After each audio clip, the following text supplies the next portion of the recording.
Assalamu alaikum wa rahmatullahi ta'ala wa barakatuhu a halin ADC ina kowa da kowa fata alkhairi.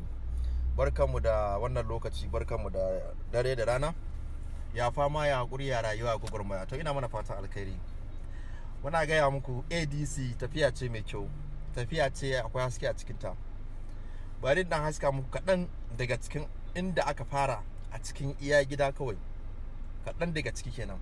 Insha Allah tallace-tallacen mu akan tafiyar ADC akwai haske a cikinta. Za mu ba da mamaki fiye da yadda ba a zato insha Allah. Allah ya bashi nasara, Allah ya bashi ikon mana adalci, albarmar manzon Allah sallallahu alaihi wasallam. Muna ADC. Muna ADC. Sai Atiku. Abin ta kaya. ADC lokacin canji, sabuwar Najeriya. Ina mana fata alkhairi. Wannan shine gudunmawar da yar uwa ta bayar a cikin nata gudunmawar wurin tallace-tallacen da take tallata mana tafiyar mu ta ADC insha Allahu rabbi.